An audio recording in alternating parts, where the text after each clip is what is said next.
श्री शिवाय नमस्तुभ्यम। हर हर महादेव। जय शिवशंकर, जय माँ पार्वती। प्रिय भक्तगणों, आप सभी पर भगवान भोलेनाथ और माँ पार्वती की कृपा सदा सर्वदा बनी रहे। आज आप सभी भक्तगण रसपान करेंगे सोमवार की व्रत कथा। तो चलिए कथा को सुनते हैं। कथा सुनने से पहले आप सभी भक्तगणों से एक अनुरोध है, अगर आप हमारे चैनल पर नए हैं तो लाइक कर चैनल को सब्सक्राइब कीजिएगा, इस कथा को शेयर कीजिएगा और कमेंट बॉक्स में हर हर महादेव लिखकर ही जाइएगा।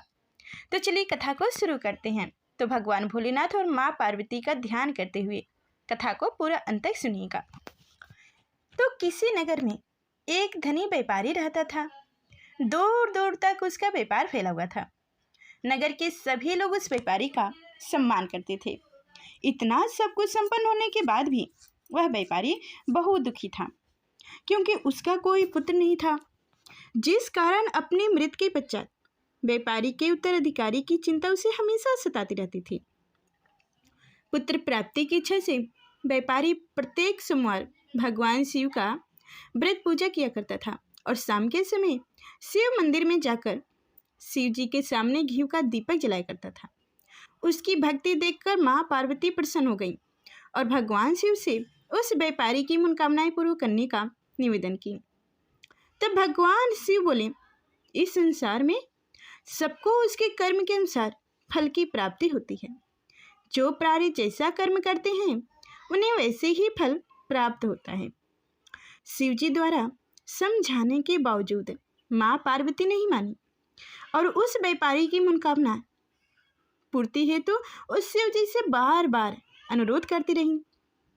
अंतिम माता के आग्रह को देखकर भगवान भोलेनाथ को उस व्यापारी को पुत्र प्राप्ति का वरदान देना ही पड़ा।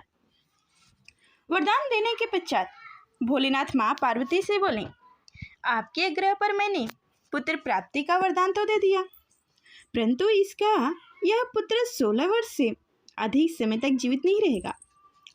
उस रात भगवान शिव उस व्यापारी के स्वप्न में आए और उसे पुत्र प्राप्ति का वरदान दिया और उसके पुत्र के 16 वर्ष तक जीवित रहने की भी बात बताई।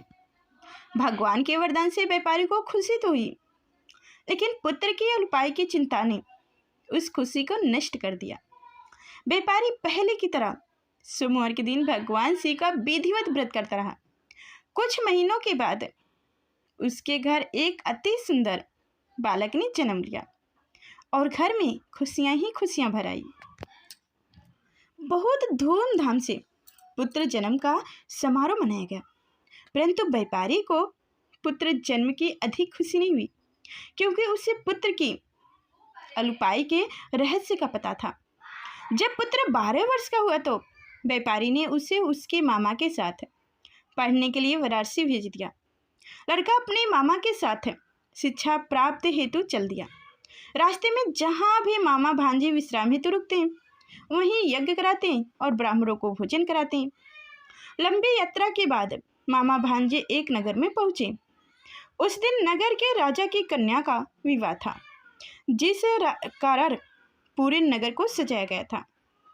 निश्चित समय पर बारात आ गई, लेकिन वर का पिता अपने बेटे के एक आंख से काना होने के कारण बहुत चिंतित था। उसे भय था कि इस बात का पता चलने पर कहीं राजा विवाह से इनकार न कर दें, इससे उनकी बदनामी भी होगी। जब वर के पिता ने व्यापारी के पुत्र को देखा तो उसके मस्तिष्क में एक विचार आया। उसने सोचा, क्यों ना इस लड़के को दूल्हे बनाकर राजकुमारी से विवाह करा दूं। विवाह के बाद इसको धन देकर विदा कर दूंगा और राजकुमारी को अपने नगर ले जाऊंगा। वर के पिता ने लड़के के मामा से इस संबंध में बात की। मामा ने धन मिलने के लालच में वर के पिता की बात स्वीकार कर ली।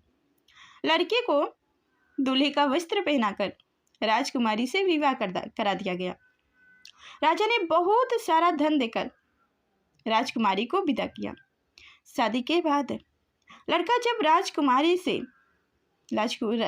के साथ लौट रहा था तो वह सच नहीं छिपा पाया और उसने राजकुमारी के ओढ़नी पर लिख दिया, राजकुमारी, तुम्हारा विवाह तो मेरे साथ हुआ है, मैं तो वाराणसी पढ़ने के लिए जा रहा हूँ, और अब तुम्हें जिस युवक की पत्नी बनना पड़ेगा वह एक आंख से काना है।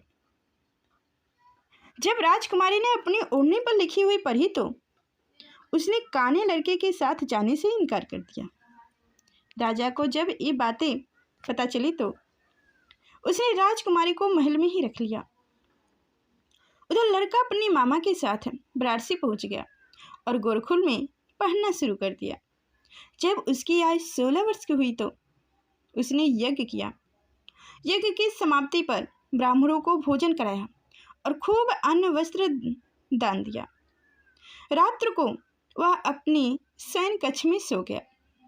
शिव के वरदान के अनुसार शयन अवस्था में ही उसके प्राण पखुड़ गए।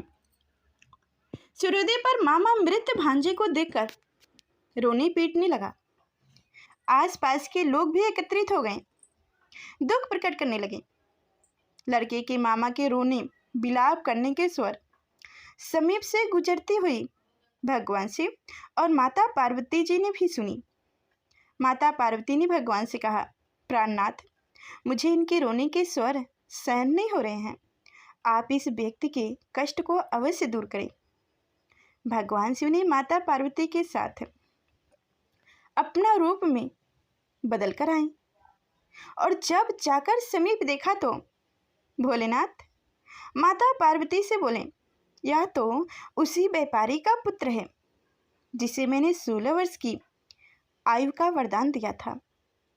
इसकी आयु पूरी हो गई है। माँ पार्वती ने फिर भगवान शिव से निवेदन कर उस बालक को जीवन दान देने का आग्रह किया। माता पार्वती के आग्रह पर भगवान शिव ने उस लड़के को जीवित होने का वरदान दिया और कुछ ही पल में वह जीवित होकर उठ बैठा। शिक्षा समाप्त करके लड़का मामा के साथ अपने नगर की ओर चल दिया। दोनों चलते हुए उसी नगर में पहुंचे जहां उनका विवाह हुआ था। उस नगर में भी यज्ञ का आयोजन किया।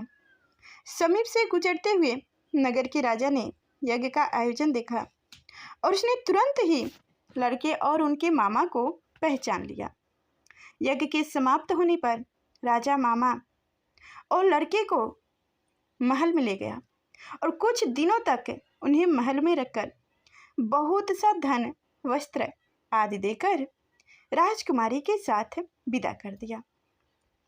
इधर भूखे प्यासे रहकर व्यापारी और उसकी पत्नी बेटे की प्रतीक्षा कर रहे थे। उन्होंने प्रतिज्ञा कर रखी थी कि यदि उन्हें अपने बेटे की मृत्यु का समाचार मिला तो दोनों अपने प्राण त्याग देंगे। परंतु जैसे ही उसने बेटे के जीवित वापस लौटने का समाचार सुना तो वह बहुत प्रसन्न हुआ।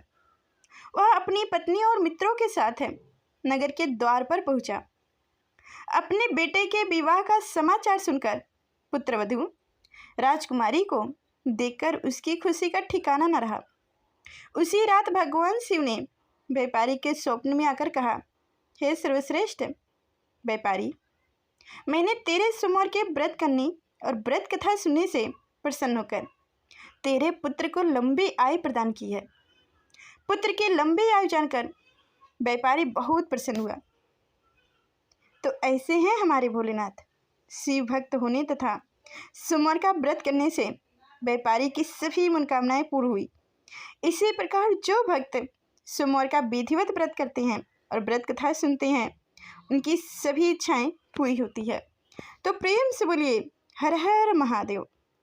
जय शिव शंकर, जय मां पार्वती।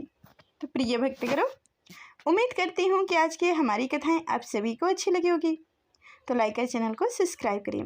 फिर मिलते हैं अगले नेक्स्ट वीडियो में। तब तक के लिए धन्यवाद।